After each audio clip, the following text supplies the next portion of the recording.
ফেরেশতারা ডেকে বলে, ফেরেশতারা ডেকে বলে, ওগো আমিনা বিবি, তোমার কোলে জন্ম নিল দোজাহানের নূর নবী। আল্লাহুম্মা সাল্লি আলা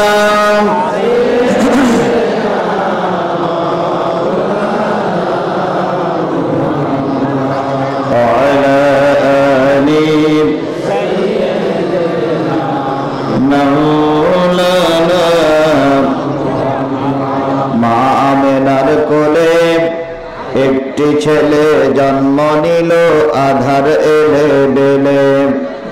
মা আমিনার কোলে একটি ছেলে জন্ম নিল আধার এলে বেলে।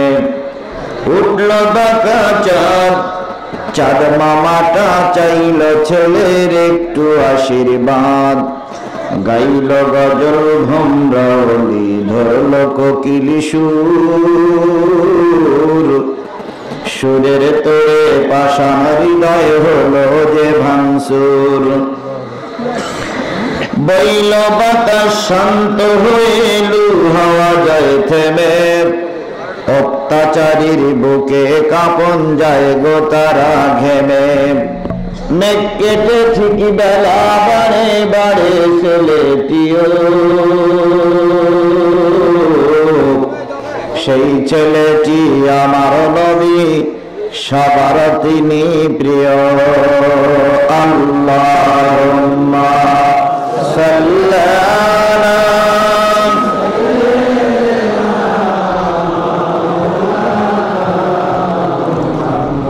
ওয়ালা আলি সাইয়্যিদিনা মাওলানা। লা ইলাহা ইল্লাল্লাহ, জোরে লা ইলাহা ইল্লাল্লাহ, লা ইলাহা ইল্লাল্লাহ, লা ইলাহা ইল্লাল্লাহ, লা ইলাহা ইল্লাল্লাহ, লা ইলাহা ইল্লাল্লাহ মুহাম্মাদুর রাসূলুল্লাহ। সকলে জবান খুলে একসাথে এক বাক্যে বলছি সাল্লাল্লাহু আলাইহি ওয়াসাল্লাম। তাকওয়া মসজিদ, নূরানী হাফিজিয়া মাদ্রাসা, হাফেজ সাহেবদের পাগড়ি প্রদান উপলক্ষে চতুর্থ বার্ষিকী একদিন ব্যাপী ঐতিহাসিক তাফসিরুল কোরআন মাহফিল।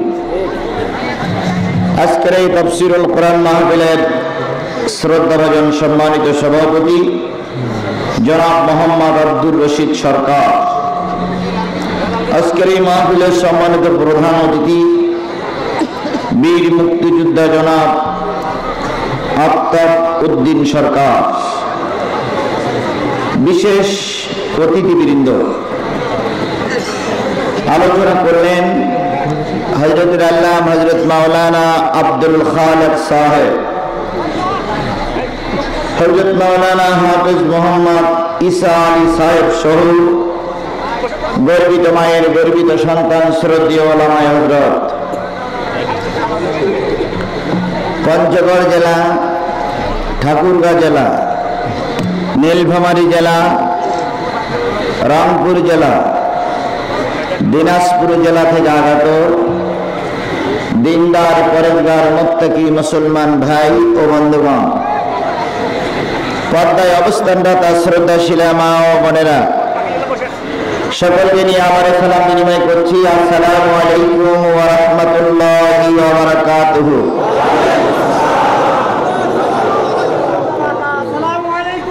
ওয়ালাইকুম আসসালাম। আল্লাহ পাকের দরবারে কোটি কোটি শুকরিয়া, যিনি পবিত্র শাবানের চাঁদে আজকের এই ঐতিহাসিক কোরআনুল কারীম মাহফিলে আপনাকে আমাকে ঘর বাড়ি ব্যবসা বাণিজ্য বিবি বাচ্চা ছেলে মেয়ে নিজের অর্থ সব কিছু ফেলাই রেখে আল্লাহর কোরআনের মাহফিলে আসার এবং বসার সুযোগ আল্লাহ দান করেছেন। একটা প্রত্যন্ত অঞ্চল এবং বাংলাদেশের একেবারে সীমান্ত এলাকা, একটু দূরেই দাদা বাবুদের দেশ।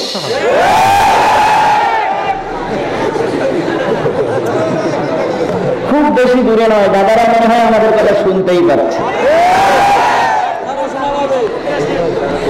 তো দাদাদের বাড়ির পাশে আমরা এসেছি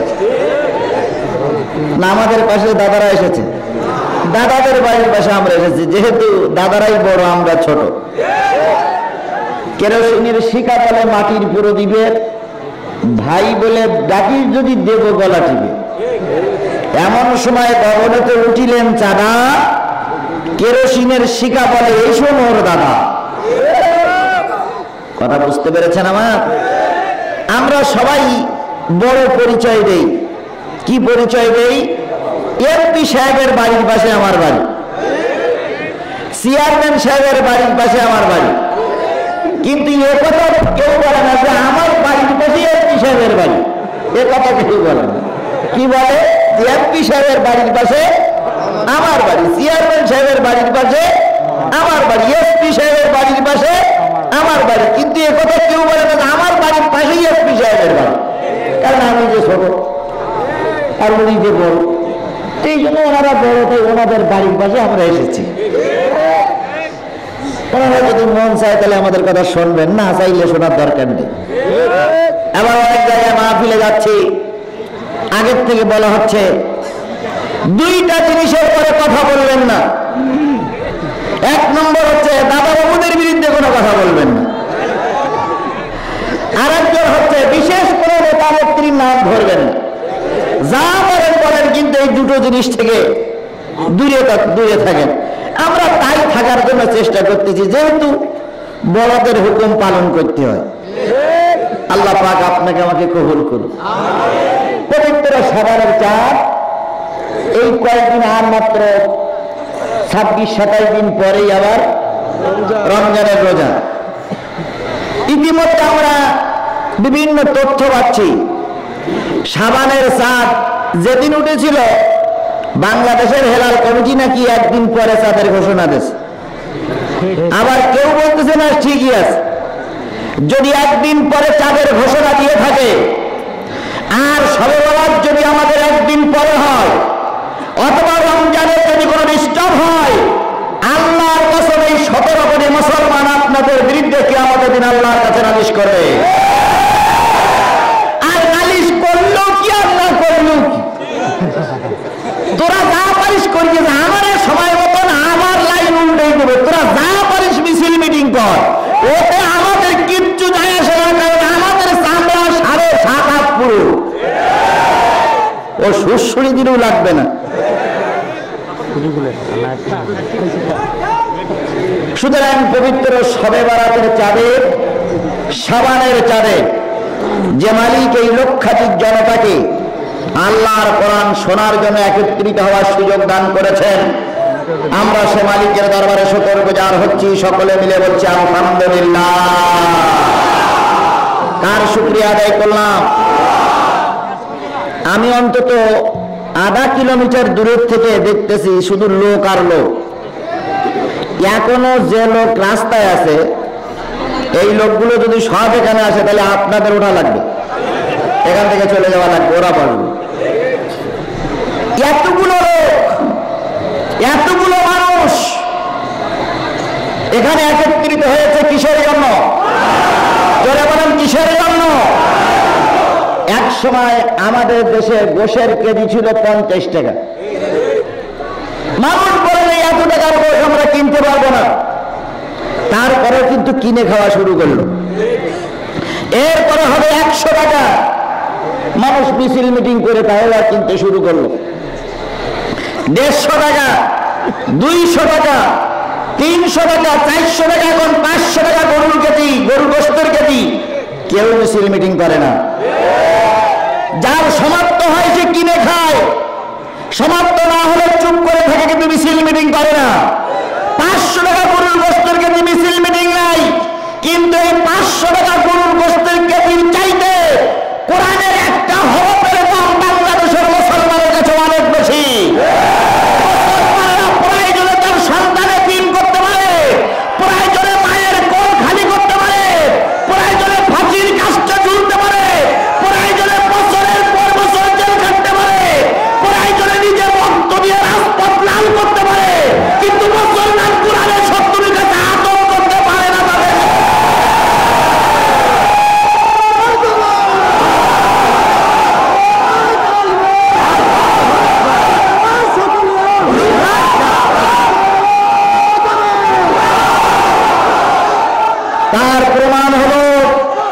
তার প্রমাণ হলো আজকের এই প্রত্যন্ত অঞ্চলে এত লোকের সমাগম প্রমাণ করে মুসলমানরা জীবনের সব কিছু পরিত্যাগ করতে পারে, কিন্তু কোরআনের বিপক্ষে অবস্থান নিতে। আজকে আল্লাহর নিয়ে সমালোচনা হচ্ছে, নবীরে নিয়ে গালিগালাজ দেওয়া হচ্ছে, ইসলাম নিয়ে বাজে মন্তব্য করা হচ্ছে, হজ যাকাত নিয়ে বাজে মন্তব্য করা হচ্ছে।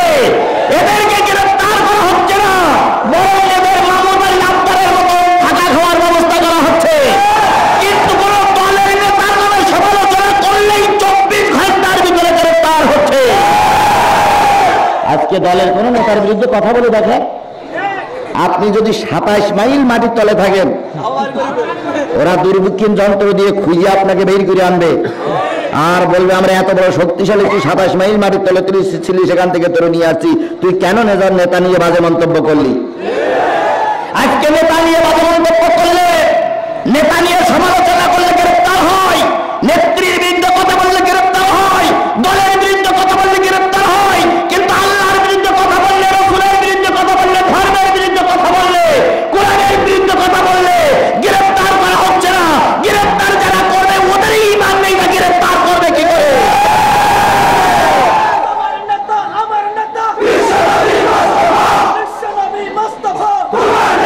সুতরাং আজকের এই কোরআন এটা শুধু মুসলমানদের জন্য নয়।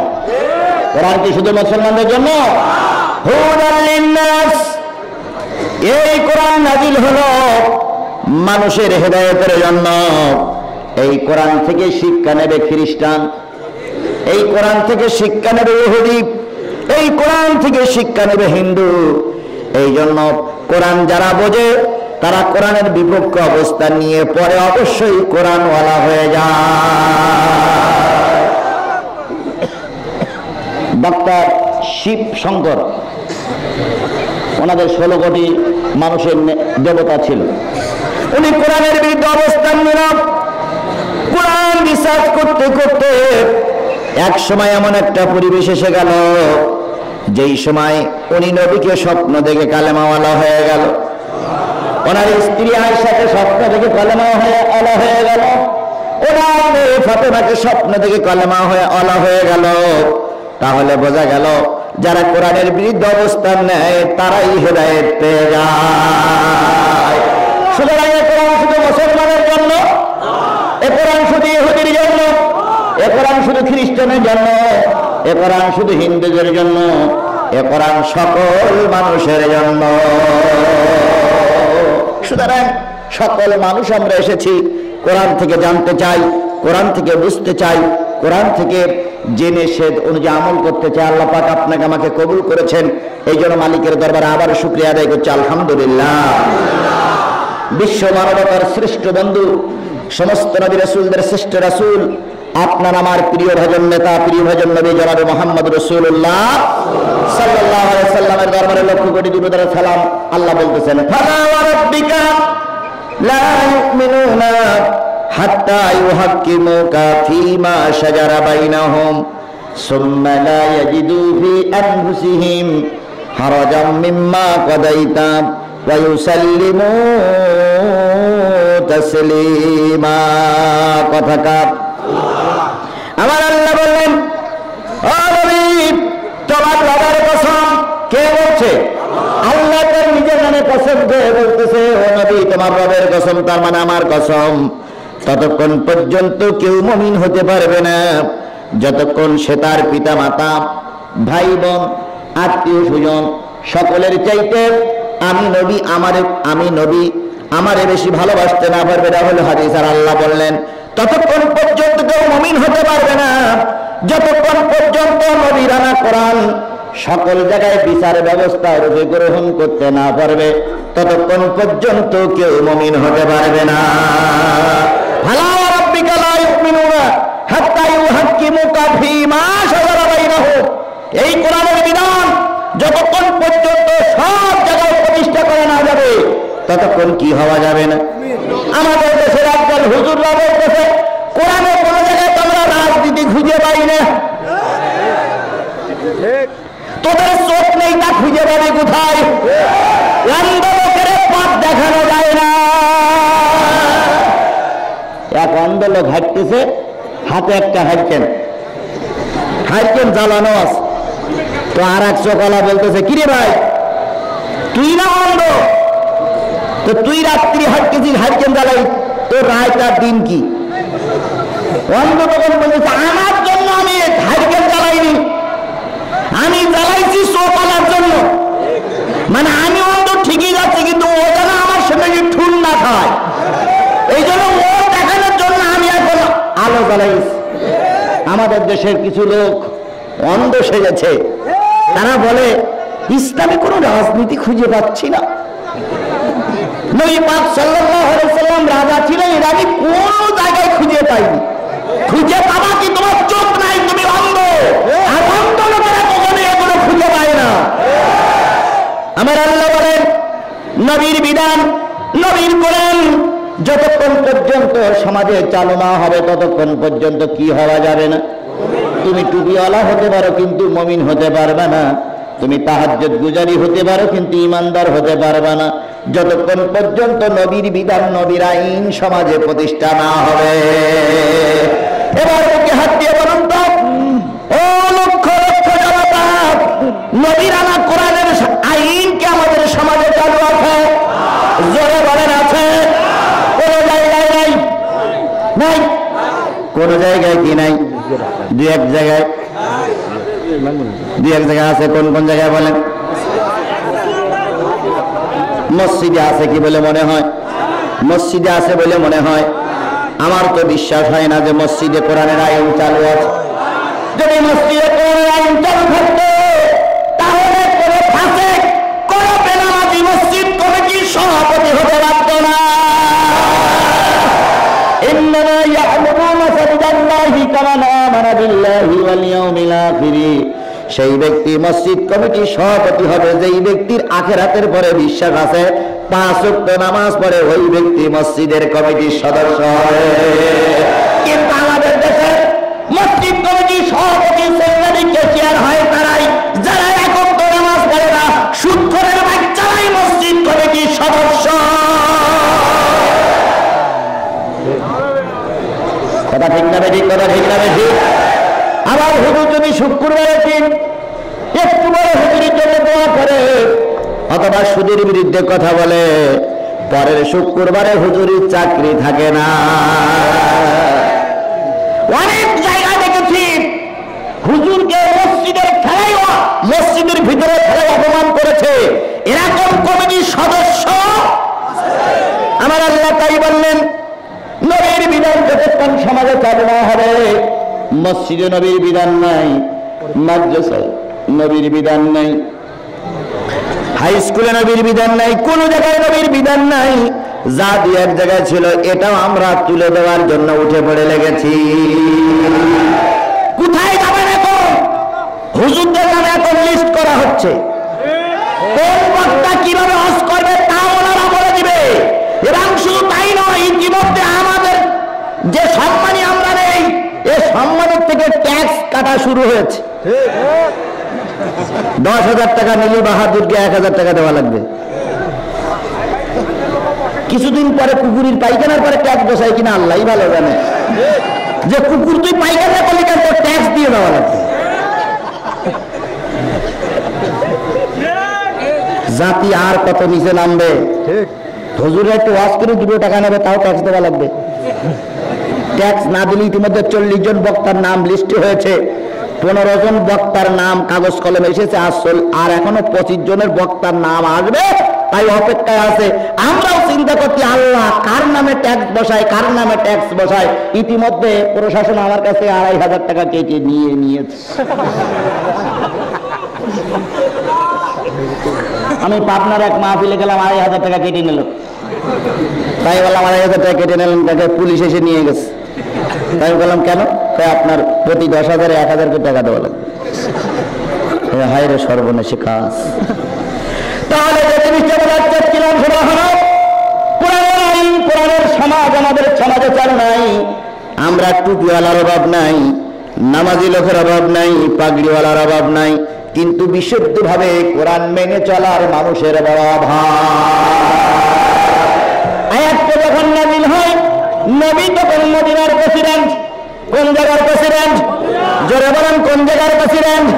মদিনার প্রেসিডেন্ট। আয়াতটা যখন নাযিল হলো, আল্লাহ নবী মক্কা থেকে একদল লোক নিয়ে হিজরত করে মদিনায় চলে গেলেন। মদিনায় ছোট্ট একটা ইসলামী রাষ্ট্র হয়ে গেল। ওই রাষ্ট্রের প্রেসিডেন্ট হচ্ছে মুহাম্মাদুর রাসূলুল্লাহ সাল্লাল্লাহু আলাইহি ওয়াসাল্লাম। নবীজি যুদ্ধ করেছেন, সে তরবারি এখনো আছে। নবীজি যুদ্ধ করেছেন, সেই খেজুর গাছের ডাল এখনো আছে। নবীজি যুদ্ধ করেছেন, সেই অস্ত্র এখনো আছে। আর পড়া কপালেরা খুঁজে পায় না নবী কিভাবে রাজনীতি করেছে।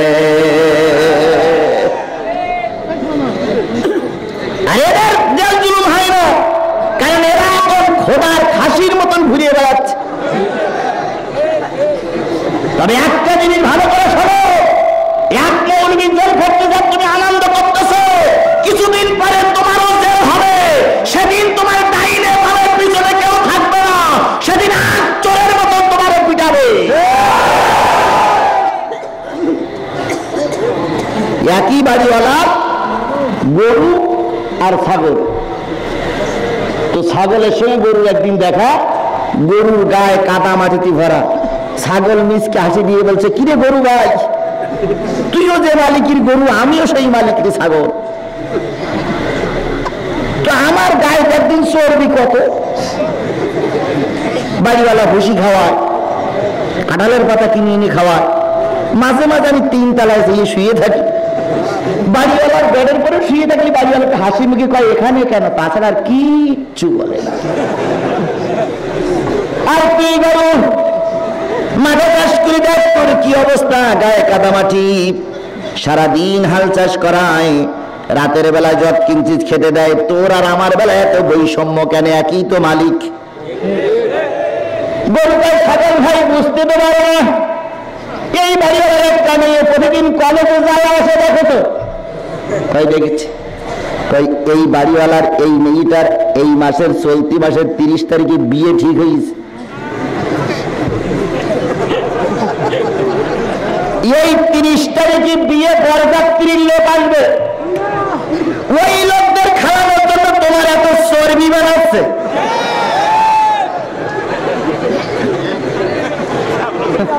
রাত 12টার সময় বসবা, তোমার চর্বি আর মাংসের পরে কটকটি কিভাবে চলে, সেদিন বুঝবা যে এত যত্ন কেন করে। তোমরাও যে দেশে বসবাস করো, আমরাও সেই দেশে বসবাস করি। আমাদের উপরে নির্যাতন হয় আর তোমাদের উপরে নির্যাতন হয় না। তোমরা তাকলিস খাওয়ার কাজ, তুমিও হুজুর আমিও হুজুর, তুমিও বক্তা আমিও বক্তা, তুমিও মৌলবী আমিও মৌলবী। তোমার পরে এত অত্যাচার হয়, আমাদের কি চু হয়?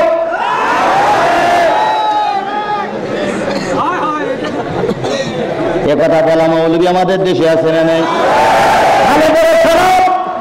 আমাদের বেলায় হয়তো অল্প কিছু দিয়ে চলে যাবে, কিন্তু এমন একটা সময় আসতেছে যেই সময় তোমার গোশত আর হাড়ের পরে কটকটি চলবে। এই জন্য আসো আমরা 2 ভাই মিলে সমাজে কাজ করি। কেউ কারোর বিরোধিতা করো না, কেউ কারোর বিপক্ষ অবস্থান নিও না। যে আয়াতটা বললাম, এই আয়াতটা যখন নাজিল হলো, এই আয়াতটা যখন নাজিল হলো, আল্লাহ রসুল তখন মদিনার প্রেসিডেন্ট, আল্লাহ নবী তখন মদিনার প্রেসিডেন্ট, মদিনার নেতা, মদিনার খলিফা, মদিনার নেতা হয়ে এটা লাইট অফ হবে আমও জানি, কারেন্ট অফ হবে আমি জানি। আর একবারের জন্য কারেন্ট অফ করা যাবে না, জেনারেটর অফ করা যাবে না, জেনারেটর চলবে, ঘন্টা কথা বলবো, জেনারেটর চলবেই।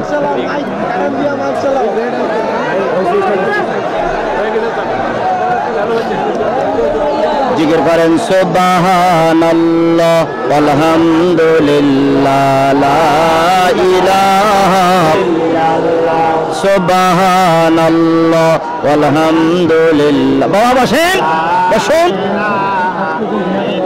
লা ইলাহা ইল্লাল্লাহ মুহাম্মাদুর রাসূলুল্লাহ সাল্লাল্লাহু। একটা লোক উঠবে না, হাজার হাজার লোক রাস্তায় অপেক্ষা করছে। আপনি একটা বসার জায়গা পেয়েছেন, যদি ওঠেন আপনি ইসলামের চূড়ান্ত দুশমন, আপনি আল্লাহর দুশমন, রাসূলের দুশমন। এই যে দেখেন চারিপাশে কত লোক দাঁড়িয়ে আছে, আপনি বসার জায়গা পেয়েছেন, আলহামদুলিল্লাহ বলে বসুন। খুব বেশিক্ষণ অস করবো না, আসতে দেরি হয়েছে, খুব বেশি হলে ঘন্টাখান সময় কথা বলবো ইনশাআল্লাহ। আমি যে জিনিসটা বোঝাতে চাচ্ছিলাম সেটা হলো, আয়াতটা যখন নাজিল হলো, নবী তখন কোন জায়গায় বসিলেন? হ্যাঁ মুসলমান সবাই মিলে বলেন, কোন জায়গায় বসিলেন? মদিনায় বসিলেন। মুহাজির আর আনসারদের নিয়ে একটা ছোট্ট রাষ্ট্র হয়ে গেছে। ওই আনসার আর মুহাজিরদের পাশে আর একটা শত্রু বাহিনী আছে, সেটা হলো ইহুদি জাতি। তো কি ইহুদির বাড়ির পাশে আনসারের বাস, মুহাজিরদের বাস। যারা রাসূলের সঙ্গে হিজরত করেছে তাদেরকে কি বলা হয়? হিজরত করে যারা রাসূলের সঙ্গে আসছে তাদেরকে কি বলা হয়? মুহাজির। আর যারা সাহায্য করলো তারা কি? গোটা 5 জেলার যত মানুষ আপনাদের এখানে এসেছে সবাই মুহাজির। আর এই তাকওয়া মসজিদের আশপাশ চিলাহাটিতে যারা আছে সবাই হলো আনসার। আপনারা আমাদের সাহায্য করবেন, আমরা আসছি বাইরের থেকে। আনসারদের কাজ হলো টাকা দিয়ে সাহায্য করলো, পয়সা দিয়ে সাহায্য করলো, স্ত্রী দিয়ে সাহায্য করলো। এবার কিছু লোক হাসবে, স্ত্রী দিয়ে এবার কি করে সাহায্য করলো? যার 2 জন স্ত্রী ছিল সে একজন তালাক দিয়ে আর এক ভাইকে দিয়ে দিল। রাতের অন্ধকারে স্ত্রীকে অন্য লোকের সঙ্গে। আমাদের নেতাদের চরিত্র এতই ভালো। আগে ছিল 1 লোক পুরুষের 4 স্ত্রী, এখন 4 পুরুষের 1 স্ত্রী। কখনো ছোট ভাই সে ঘরে, কখনো বড় ভাই সে ঘরে, কখনো চেয়ারম্যান সাহেবের সে ঘরে, কখনো এমপি সাহেবের সে ঘরে।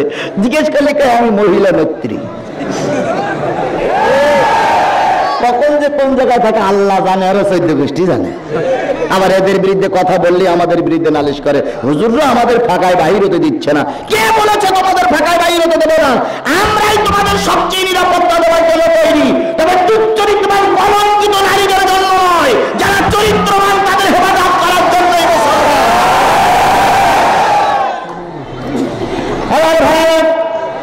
আনসার ভাইদের 2 জন স্ত্রী ছিল, একজন তালাক দিল, মুহাজির ভাইয়ের সঙ্গে বিয়ে দিয়ে দিল। এভাবে করে সংসার চলতে লাগলো। যার 2টা বাগান ছিল 1টা বাগান দিল, যার 2টা বাড়ি ছিল 1টা বাড়ি দান করে দিল। এভাবে চলতে চলতে চলতে চলতে অনেক দিন চলে গেল। মুহাজিরের বাড়ির পাশে এক ইহুদির বাড়ি। মুহাজিরের বাড়ির পাশ থেকে যে রাস্তার থেকে বাহির হতে গেলে পথটা চিকন, তাই মুহাজির টার্গেট নিল, নেতা আমার ক্ষমতায় ইহুদির জায়গা দখল করা লাগবে। নেতা ক্ষমতায় কার জায়গা দখল করবে?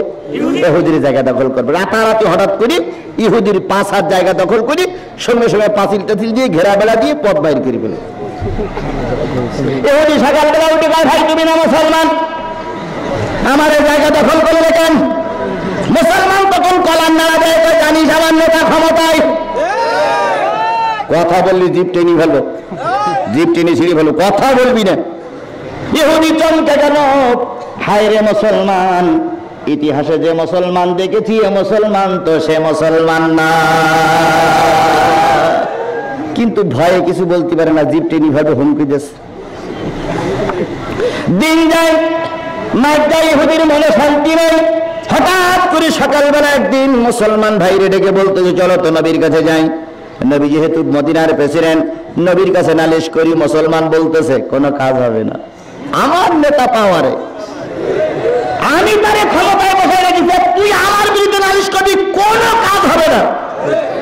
আজকে এরকম কিছু লোক বলতেছে না, তুমি যত বড় মৌলবী হয় কোনো কাজ হবে না, আমার নেতা ক্ষমতায়। দুইজন চলে গেলেন, বক্তব্য শোনা হলো। এক পর্যায়ে নবী বললেন, ও মুসলমান বিশর, জমিটা ইহুদির ফিরায়া দাও। ইয়া রাসূলুল্লাহ, বলো অমুসলিম, আমি বলো মুসলমান। আমার দাদারা যদি আলোচনা শুনতে পান, কিংবা কোনো দাদার পক্ষের লোক যদি আলোচনা শুনে থাকেন, কোনো অমুসলিম যদি আমার মাহফিলে শুনে থাকেন, ভালো করে শোনো, কোরআন তোমাদের জন্য। যদি কোরআন কায়েম হয়ে যায়, মুসলমানের চাইতে তোমরাই বেশি নিরাপদে থাকবে।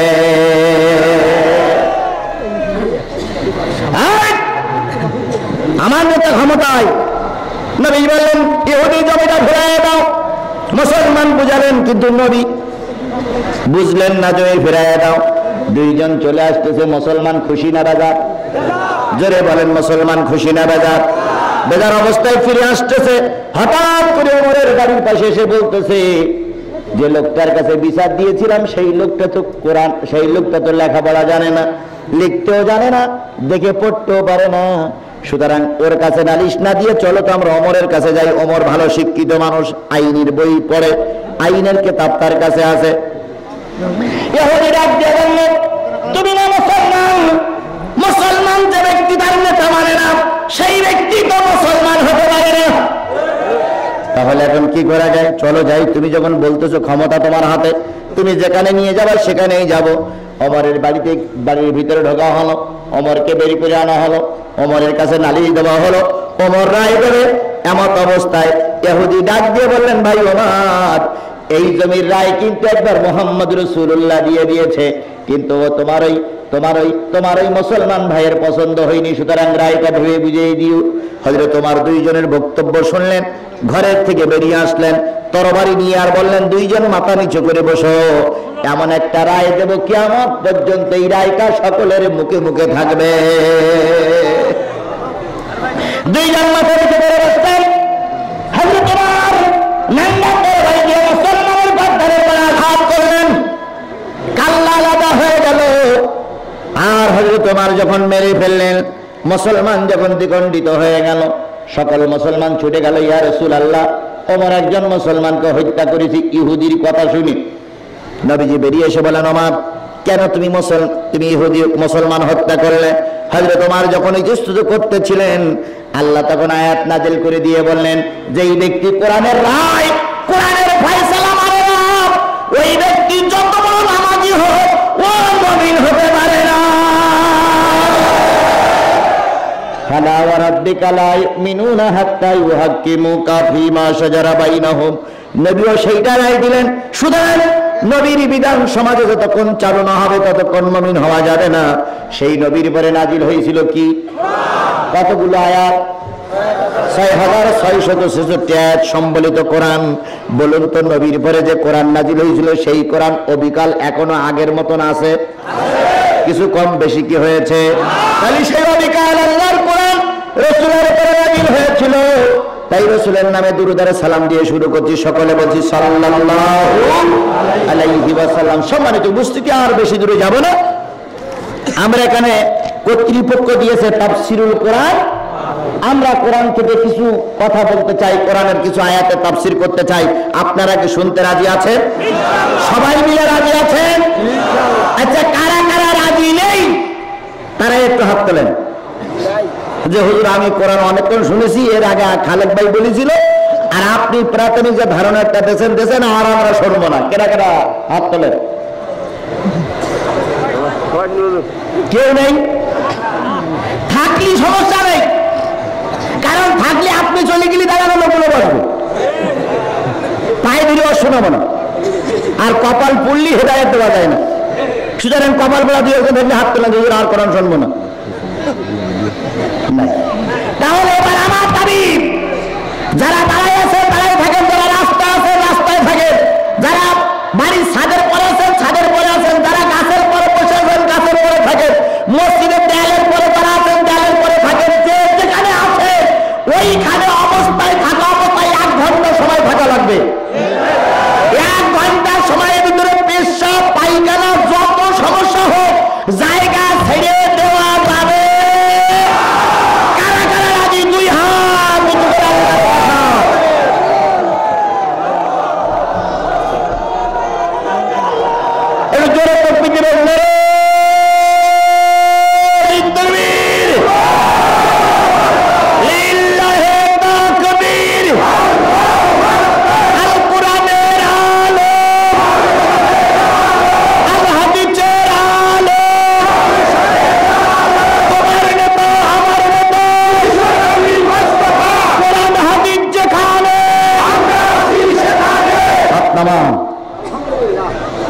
ওয়াজ ভালো লাগুক আর নাই লাগুক, ওয়াজ ভালো লাগলেও থাকা লাগবে, না লাগলেও থাকা লাগবে 12:30 পর্যন্ত।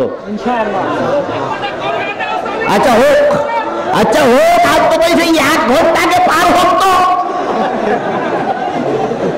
তারপরে দেখা যাবে যে কোন জায়গায় চাই কোন জায়গায় যায়। এই 1 ঘন্টা সময়ের ভিতরে পাশের দিকে কেউ যেন না ওঠে, যেটা উঠবে তার জোর করে ধরে আস্ত করে বসে রাখবেন, যদি বসতে না পারে সবাই রাখবেন, তবুও যেতে দিবেন না। কারণ কোরআন কিন্তু শয়তান শোনে না।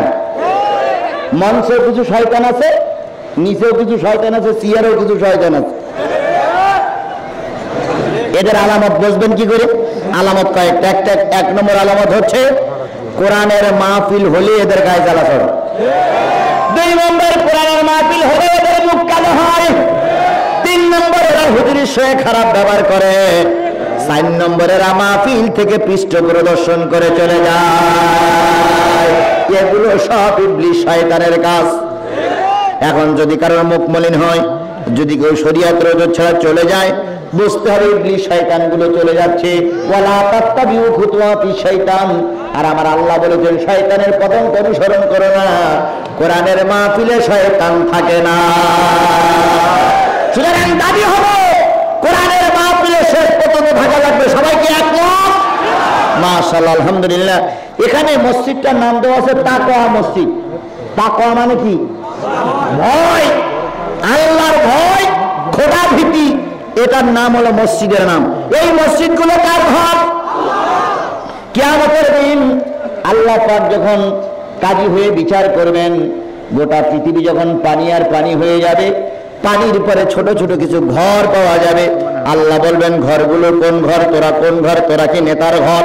তোরা কি মন্ত্রীর ঘর? তোরা কি প্রেসিডেন্টের ঘর? ঘরগুলো জবাব দেবে না, না, আমরা মসজিদ ঘর। কি ঘর? মসজিদ ঘর। আল্লাহ বলে মসজিদ জান্নাতে চলে যাও, তোমরা আমার ঘর।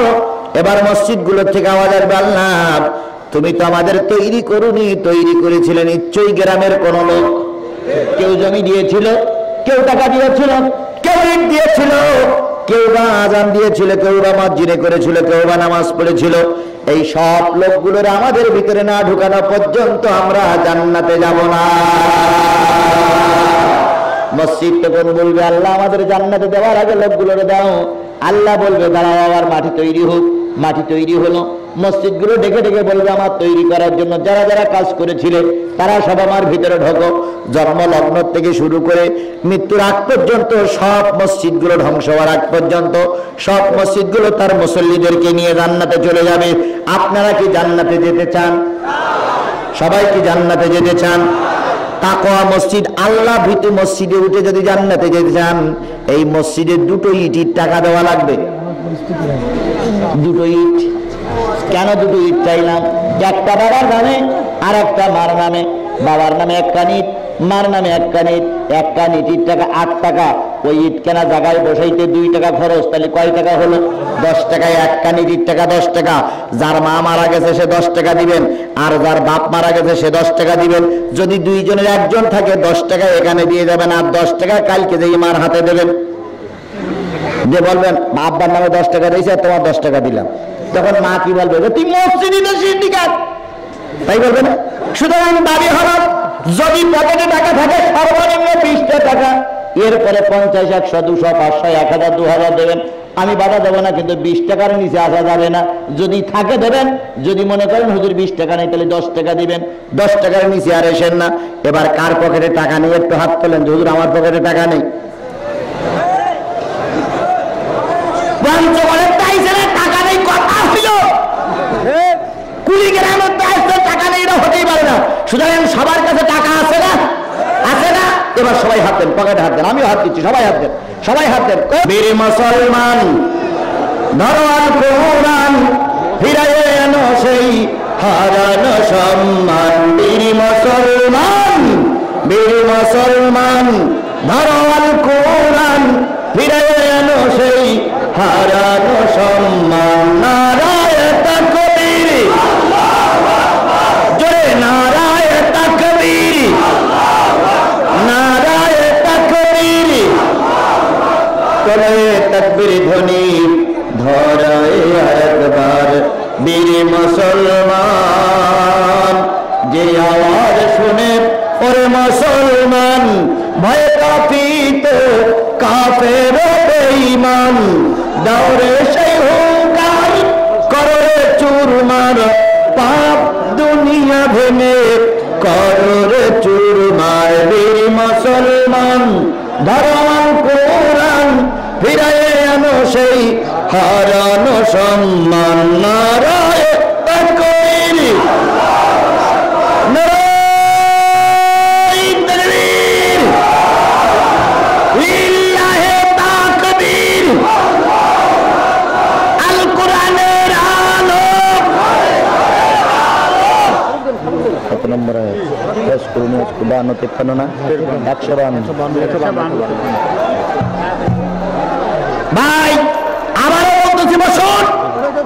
আজকে আমি আপনাদের সামনে তেলাওয়াত করেছি সূরাতুল বাকারা। কোন সূরা? এই মুসলমান আমাদের খেয়াল করেন, কোন সূরা?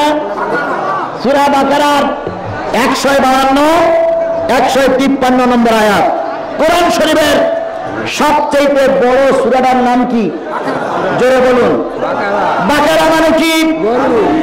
বাকারা মানে গরু, বাকারা মানে গাভী, বাকারা মানে গরু, বাকারা মানে গাভী।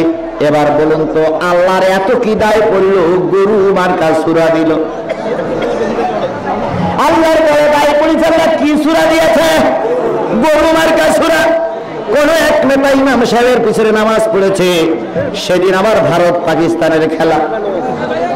কোন দেশের খেলা? ভারত পাকিস্তানের খেলা। দারুণ একটা উত্তেজিতময় খেলা, দারুণ একটা উত্তেজনাময় খেলা। ওই দিনে হুজুর একটা সূরা পড়েছে, আলাম তারা কাইফা ফাআলা রাব্বুকা বিআসহাবিল ফিল আলাম ইয়াজাল কাইদাহুম ফি তাদলিল ওয়া আরসালা আলাইহিম। ওই দিন ওই সূরা না পড়ে হুজুর পড়েছে সূরা বাকারা থেকে আলিফ লাম মিম যালিকাল কিতাবু লা রাইবা ফি হুদাল লিল মুত্তাকিন। এই পড়তে পড়তে 6টার সময় খেলা হওয়ার কথা ছিল, কিন্তু কথা না, গোপনে গোপনে কাপালে সরুন, আমাকে কথা বলতে দেন। আমার ভাইয়েরা, হুজুর পড়েছে সূরাতুল বাকারা। এখন নেতার রাগ হয়ে গেছে, নামাজের পরে বলতেছে, হুজুর আজকে ভারত পাকিস্তানের খেলা জানেন আপনি? হুজুর বলতে তা তো জানি না। কোন সূরা দিয়ে নামাজ পড়লেন? কয় সূরা বাকারা। ভাই বাকারা মানে কি? কয় বাকারা মানে গরু। বাকারা মানে কি? আগামী শুক্রবার বেলা খেলা আছে, এটা ছোট শুরুতে পড়ে। হুজুর তখন বলছে, ঠিক আছে আগামী শুক্রবার সূরা ফিল দিয়ে পড়বে। কি দিয়ে পড়বে? নেতা তখন বলতেছে ফিল মানে কি? হুজুর তখন বললে ফিল মানে হাতি। ভাই আজকে গরুর শুরুতেই এই লম্বা, আর হাতির শুরু করলে আমার খেলাই দেখা হবে। কেন ওই মুরগির সূরাটা নেই? হাঁস মুরগির সূরা বললে ওই সূরাতে পড়বে। আমার বন্ধুগণ, নেতারা কোনটা হাঁস মুরগির সূরার কোনটা বাকারা কোনটা ফিল তা জানে না। ওরা শুধু নেতৃত্ব দিয়েই যাচ্ছে। কি কায়দায় কয় লাকুম দীনুকুম ওয়ালিয়া দিন, বুখারীর হাদিস। লাকুম দীনুকুম ওয়ালিয়া দিন কি বুখারীর হাদিস? জোরে বলেন। কোনটা কোরআনের আয়াত আর কোনটা বুখারীর হাদিস তা জানে না। ওনারাই আমাদের সমাজে বাবা ঘুরাচ্ছে। আবার টুপি এক কান মাথায় দেয়, দিয়ে কি কয় আমরা কি মুসলমান না? আমরা রীতিমতো হজ করেছি। আমি একজন হাইস সাহেব, আমি একজন আলহাদ হাইস সাহেব। আবার কয় আমি মাঝে মাঝে তাহাজ্জুদ পড়ি। জিজ্ঞেস করা হলো তাহাজ্জুদ কয় রাকাত? কয় সবাই পড়ে 20 রাকাত, আমি বলি 40 রাকাত। তাহাজ্জুদ কি 20 রাকাত? আল্লাহ রাসূল বলেছে 12 রাকাতের কম, 6 রাকাতের কম নয়, 12 রাকাতের বেশি নয়। এটা হলো তাহাজ্জুদ নামাজের একটা ওয়াক্ত। অথচ আমাদের দেশের নেতারা কয় 20 রাকাত, অন্য লোক পড়ে, আমি পড়ি 40। তার মানে বোঝা গেল তাহাজ্জুদ পড়ে না। ভোট দেওয়ার জন্য টুপি মাথায় দেয়, আর ভোট দেওয়ার জন্য তাকিরে ধোকা দেয়। এরকম ধোকাবাজ আছে না? ভোটের সময় ওই যে পোড়া মোবিলের সঙ্গে আপনার কিছু সাইলে লাগাইয়া কালো কয়লানে লাগাইয়া কপালের কান ঘষে দিচ্ছে দিয়ে এখন কপাল কালো হয়ে গেছে। এখন যাইয়ে কয় দেখো নামাজ পড়টি পড়টি কপাল কালো হয়ে গেছে। ওর যিনি পিএস আছে, যিনি গাড়িয়ার চালক আছে, সে কয় ও কিন্তু পোড়া মোবিল দিয়ে কালো করিস, আসলে কালো হয় না।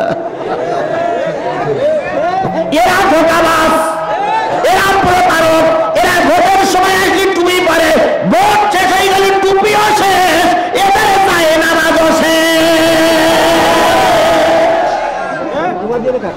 আর আমরা পড়েছি ধোঁকাবাজির ভিতরে, যে কায়দায় ধোঁকা দেয় আমরা সেইটাই গ্রহণ করি।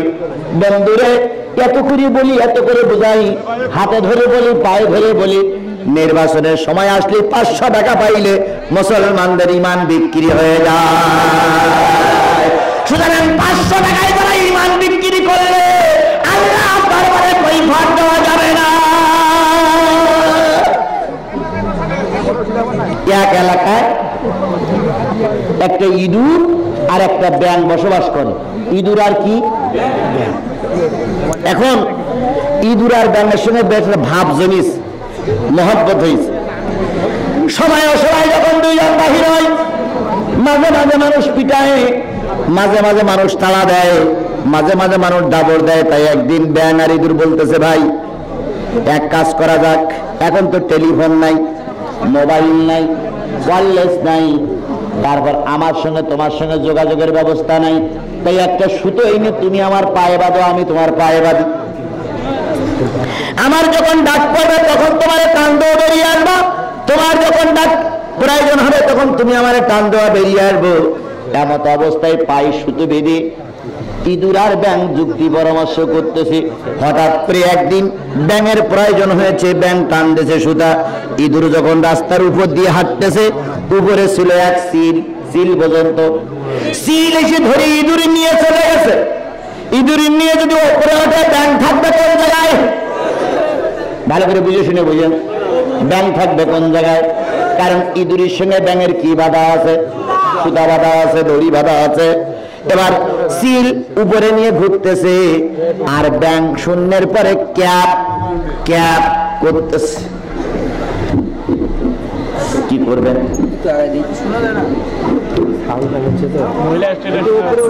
আচ্ছা আচ্ছা দেখছি, আমি দেখছি এদিকে বুঝলেন। আচ্ছা আচ্ছা আচ্ছা থাকতে বড় থাক, আমি দেখছি।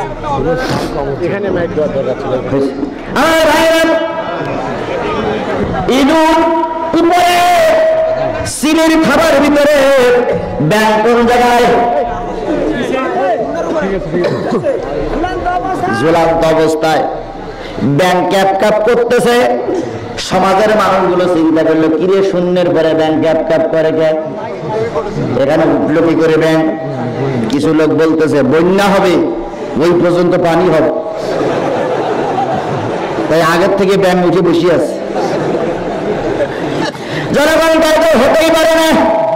এক পর্যায়ে অনেক চিন্তা ভাবনা করে দেখা গেল ব্যাঙের সোজাসুজি আছে এক চিল, চিলের খাবার ভিতরে আছে এক ইঁদুর, ইঁদুরের সঙ্গে ব্যাঙের পায়ে দড়ি বাঁধা আছে। ইঁদুর নিয়ে চিল চলে গেছে, ব্যাঙের ক্যাপ ক্যাপানি শুরু হয়েছে। আজকে ধোঁকাবাজির সঙ্গে আসো, প্রতারকদের সঙ্গে আসো, 500 টাকা ইমান বিক্রি করে দালালি করতেছ। যেদিন তোমার নেতা দেবে ভাবে, তোমারও ক্যাপ ক্যাপানি শুরু হবে। নেতা যদি বিপদে বলে, তুমিও বিপদে, বাঁচার লাইন নাই। তবে তোমার লোকের বাঁচার লাইন আছে, সেটা হলো ডোমারের লোক, দুনিয়ার লোক, নীলফামারীর লোক বলতে পারবে, আল্লাহ আমারে দোজখে দিও না, কারণ যে নেতা দোজখে যাচ্ছে ও নেতারে আমরা ভোট দেইনি, আমরা বেশি যাবো, কোন চিন্তার কোনো কারণ নেই। কারণ আমরা ভোট দেয়নি, দিতে গেলাম তা আমাদের দিদি দেয়নি। দুই একজনের আর বলতেছে, সাবধানে কাল চুরি করো তা তো চাই না, ডাকাতি করো তা লজ্জা লাগে না, ভোট চুরির কথা বলতেছে, এত লজ্জা কাল লজ্জা লাগে কাল, ডাকাতির বাচ্চা, ডাকাত চোরের বাচ্চা।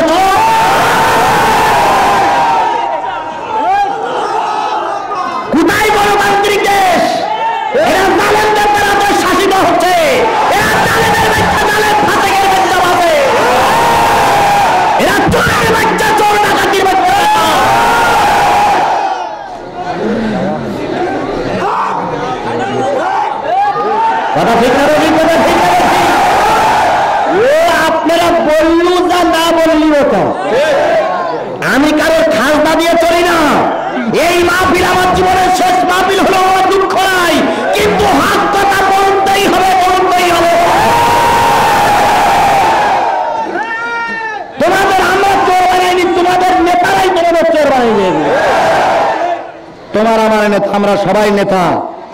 দেশের স্থপতি মরহুম প্রেসিডেন্ট মুজিবুর রহমান সাহেব, তিনি যখন ক্ষমতায় ছিলেন তখন তিনি বলেছিলেন, গোটা বিশ্বের লোক পায় তেলের খনি, সোনার খনি, হীরকের খনি, আর আমি পেয়েছি চোরের খনি। কি করে পাইলেন আপনি? উনি বললেন 7.5 কোটি কম্বল, 7.5 কোটি কম্বল নিয়ে আসলাম, আমার কম্বল গেল কই? আল্লাহ পাক ওনার জান্নাত নসিব করুক। আমরা জিজ্ঞেস করি, নেতা তোমার কম্বল কিন্তু আল্লামা সাঈদী চুরি করিনি, আহমদ শফি চুরি করেনি, তোমার কম্বল কিন্তু মতিউর রহমান নিজামী চুরি করেনি। কম্বল যারা চুরি করেছিল তারাই এখন তোমার পাশে। এখন আগে কি মানুষ চোর হয় না, আগে ডাকাত হয়? আগে চোর হয়, চুরি করতে করতে মানুষ ডাকাত হয়ে যায়। উনি চোর বলে গিয়েছিলেন আমাদের, আমরা চুরি করতে করতে এখন এমন ডাকাত হয়েছি রে ভাই, কারোর আর কেন্দ্রে যাওয়ার উপায় না। এখন যদি উনি বেঁচে থাকতেন তাহলে উনি বলতেন, তখন ছিল চোরের খনি, এখন হয়েছে ডাকাতির খনি। এই যে সূরা থেকে আমরা তেলাওয়াত করলাম, সূরাটার নাম কি? আল্লাহ কেন বাঁচারা দিলেন? গরুর অনেকগুলো গুণ আছে, তার ভিতরে একটা গুণ হচ্ছে গরুর কম খেতে দেন আর বেশি খেতে দেন, গরু কিন্তু মালিকের বিরোধিতা করে না। এমন এমন গরু আছে যে গরুর পাশে দেখলে মালিকের দেখা যায় না, এত বড় বড় গরু আছে না? ওই গরু যদি খেতে যায়, যদি বড় সিং পেটের ভিতরে ঢুকাই দেয়, ইন্নালিল্লাহ বলার আগে শেষ। তুমি ইন্নালিল্লাহ বলবা, তার আগে মাথা তো মাথা। সুতরাং গরু এমন একটা জীব, খেতে দেন আর নাই দেন, সারাদিন কাজ করেন, মাঝখানে আপনি যদি বাড়ি নিয়ে আসেন, ওর খেতে দিল আপনার বিরোধিতা করে না, না খেতে দিল বিরোধিতা করে না। সুতরাং আল্লাহ বলেন, আমি গরুর থেকে তোমাদের শিক্ষা নেওয়ার জন্য একটা গরু নামক সূরা দিলাম। তার মানে এতে গরুর আলোচনা না, সব আলোচনা থাকবে, কিন্তু নাম কাওয়াজতে গরুর নাম দিয়ে দিলেন। এই সূরা কোরআন শরীফের সবচেয়ে বড় সূরা। আয়াত সংখ্যা কত? কোরআন শরীফের সূরা বাকারার আয়াত হলো 286। এই 286 আয়াতের ভিতর থেকে কয়টা আয়াত আমাদের তেলাওয়াত? 2টা আয়াত। আল্লাহ পাক বলতেছেন, ফাযকুরুনি আযকুরুকুম ওয়াশকুরুলি ওয়ালা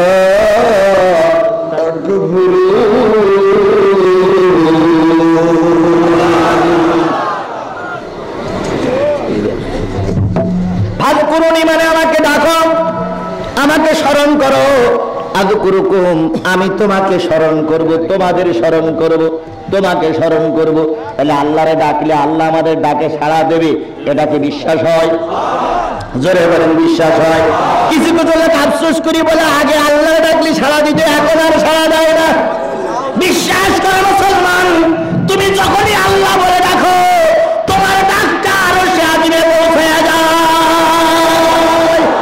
তবে আমার মালিক এত ধৈর্যশীল, মালিক এত সহনশীল, মালিক এত দয়ালু, সঙ্গে সঙ্গে মালিক পাল্টা জবাব দেয় না। হিন্দুতে ডাকলেও আল্লাহ শোনে, খ্রিস্টানে ডাকলেও আল্লাহ শোনে, ইহুদিতে ডাকলেও শোনে, মুসলমান ডাকলেও আল্লাহ শোনে, কিন্তু সঙ্গে সঙ্গে সাড়া দেয় না। দেখি না বান্দা আবার ওই লোকটার জন্য ভালো দোয়া করে কিনা। মা সন্তানের জন্য দোয়া করে, 2টা কাজ করেছি, তোর মাথায় বাস পড়ে না কেন? আল্লাহ কয় দোয়া করেছো ঠিকই, আমি এখন খাতায় লিখিনি, কারণ লিখে যদি দেই কালকে বাস করে মারা যাবে, তুমি আমার বাবা, আল্লাহ আমার ছেলেটা মারা গেল, তুমি কি দেখলে না? এবার আল্লাহ কয় বান্দা তুই আর ফিরে আসিস কিনা, একটু সুযোগ দিলাম। সুতরাং আল্লাহরে ডাকলেই আল্লাহ ডাকের সাড়া দেয়। তবে মাঝখানে অনেকটা বছর চলে যায়। এই পৃথিবীর ইতিহাসে সর্বপ্রথম আল্লাহরে ডেকেছিল হযরত আদম। কি বলে ডেকেছিল মনে আছে আপনাদের? জানেন কি আপনারা? সে কথাটা কি? রব্বানা যালামনা, আগে বললাম হে আমার প্রতিপালক, হে নফসের উপরে জুলুম করেছি, রব্বানা যালামনা আনফুসানা, আমার জন্য নফসের উপরে জুলুম করেছি, ওয়া ইল্লাম তাগফির লানা, হে আমার মালিক তুমি যদি ক্ষমা না করো, লানাকুনান্না মিনাল খাসিরিন, ইহকালও ক্ষতিগ্রস্ত হব, পরকালও ক্ষতিগ্রস্ত হয়ে যাব। কে বললেন? আদম আলাইহিস সালাম। আমাদের আদি পিতার নাম কি? মুসলিম মিল্লাতের পিতার নাম কি? আমার একজন পিতা আছে, তাহলে পিতা মত কয়জন? তিনজন। এর অতিরিক্ত পিতা মানা যাবে না। বেশি বাপ হওয়া কিন্তু ভালো লক্ষণ না। এখন বাবার তো অভাব নাই, খাজা বাবা, বন্ধ বাবা, দয়াল বাবা, পীর বাবা, ন্যাংটা বাবা, মারবতী বাবা, শরিয়াতি বাবা, ওরে বাবা সরিয়ে দাঁড়া। আরো কত বাবা আছে তার ঠিক নাই, করে বলেন ঠিক কিনা? বেশি বাবা ভালো কথা না। বাপ হবে মোট তিনজন। এক নম্বর বাবা হলো আদম আলাইহিস সালাম, তিনি ছিলেন আদি পিতা। দুই নম্বর জাতির পিতা। তিন নম্বর হলো জন্মদাতা পিতা। এই তিন পিতার বেশি বাপ মানার দরকার নাই। এখন তো বাবার অভাব নাই, অত বাপ মেনে নিও না, বেশি বাপ হওয়া ভালো লক্ষণ না।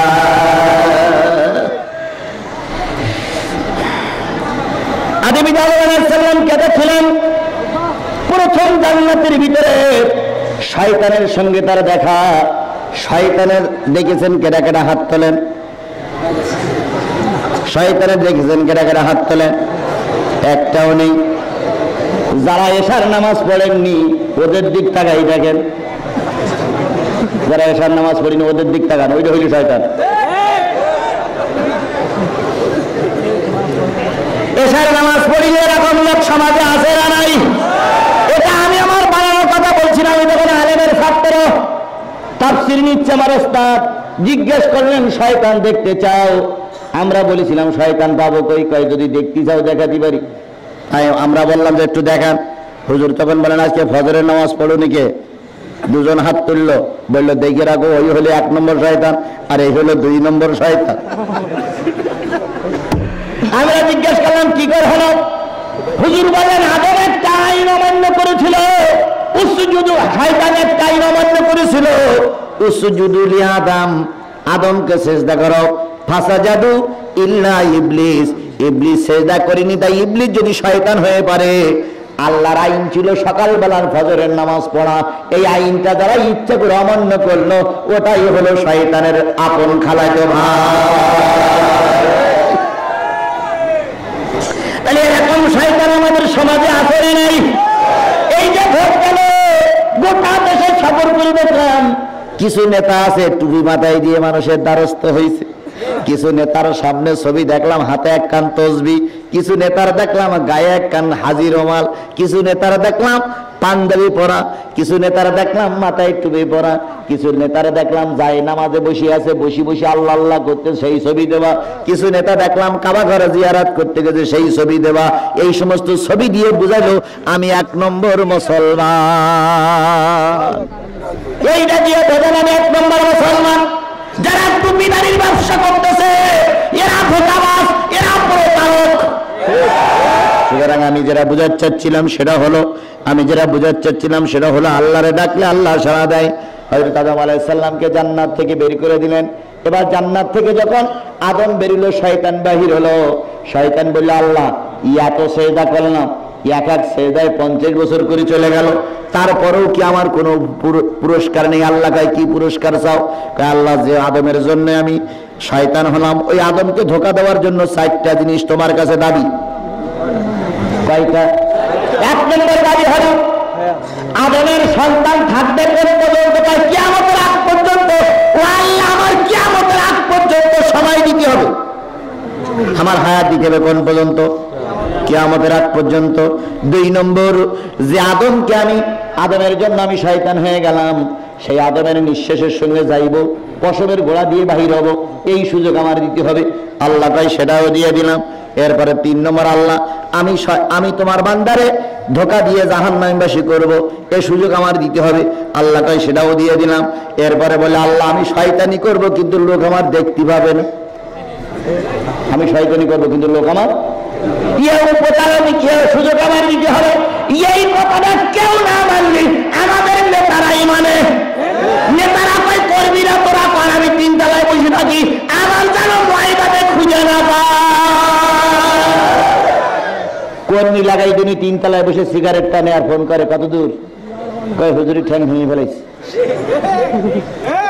মাহফিল দিছি বন্ধ করি। হুজুর যাচ্ছিল মোটর সাইকেল সহ ধান খেতের ভিতরে ফেলাই দিস। নেতা কয় তুই ঠিক মতন কাজ করেছিস।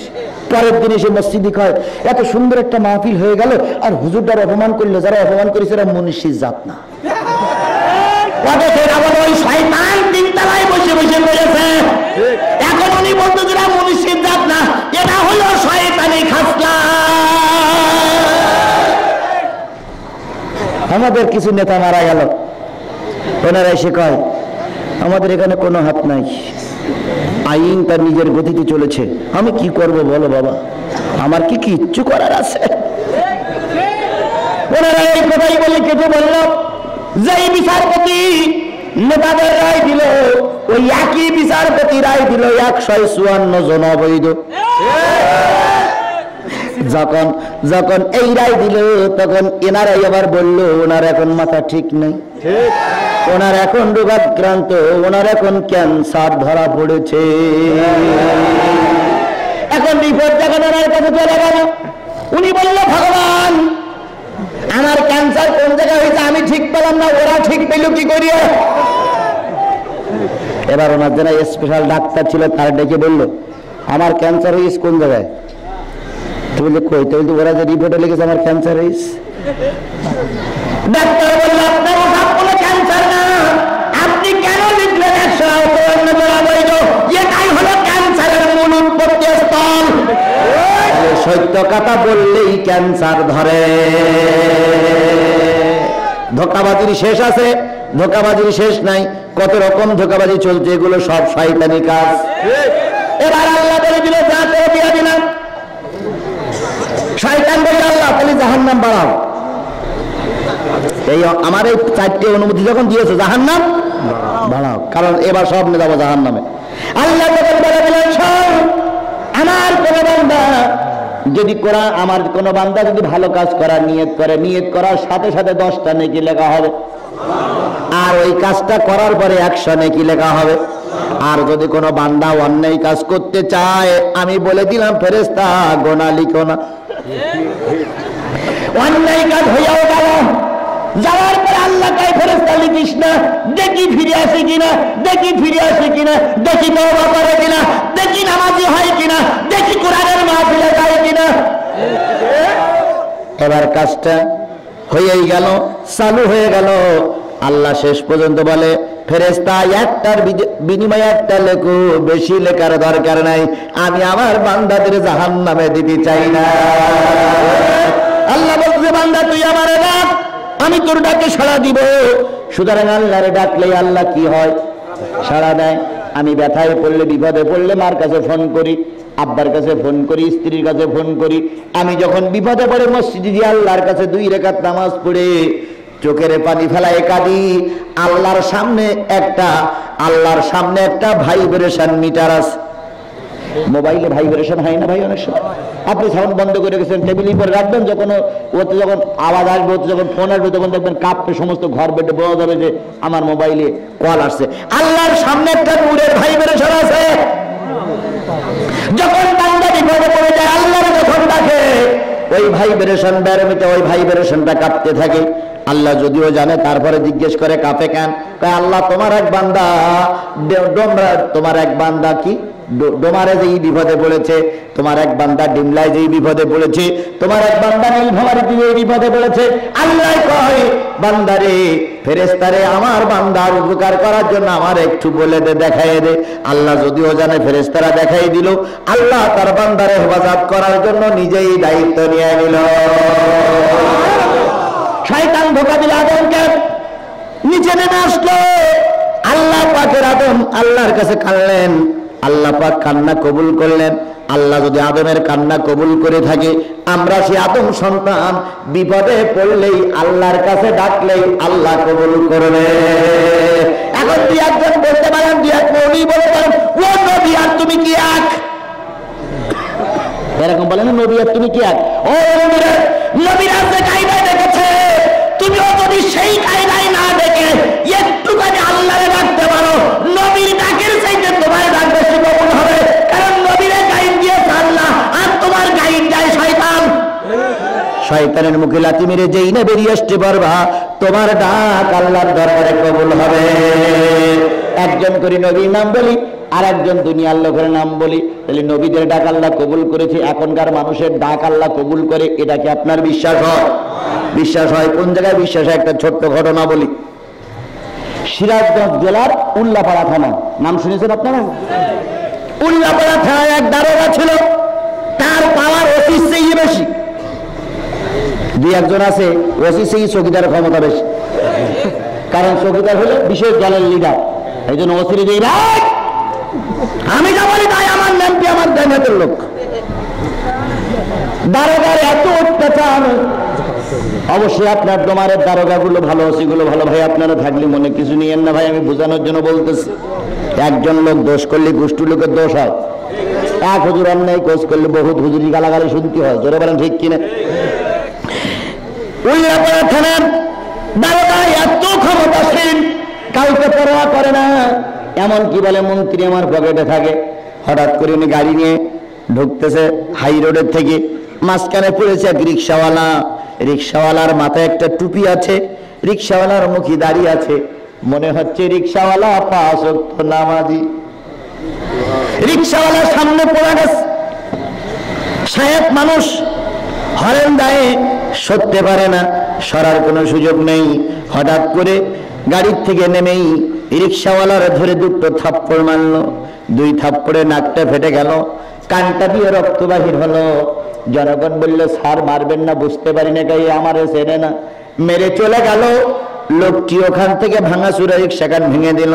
ভাঙাচুরা রিক্সাখান বাড়ি না নিয়ে, বাড়ি 4টে মেয়ে আছে, মেয়ের খাওয়ার ব্যবস্থা করতে পারি নাই, তাই রিক্সাওয়ালা ভাঙাচুরো রিক্সাখানা নিয়ে পাশে একটা মসজিদ, মসজিদের পাশে রেখে রক্ত বাঁকা রক্তগুলো ধুয়ে উজু করে 2 রাকাত নামাজ পড়ে মালিকের কাছে ফোন করেছে, মালিক আমার এই অন্যায়ের বিচার দুনিয়ায় কেউ করতে পারবে না।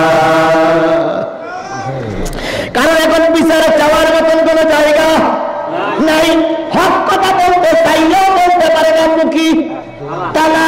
কারণ যদি হক কথা বলে, তারপরের দিন ধরে নিয়ে যায়। আজকে কিছু ছেলে তকবির দিচ্ছে, তকবির দেওয়ার সময় মনে ভয় ভয় ভয় ভয় করে, না জানি এখন তকবির দিচ্ছি কালকে রাত্রি পুলিশ আসে কিনা। কালকে এসে বলবে, তুই জিহাদির মাহফিলে তকবির দিয়েছিলি, চল তোর 14 গোষ্ঠী উদ্ধার করে ছাড়বো। আজকে আল্লাহর নামও করার মতন পরিবেশ বাংলার জমিনে নাই।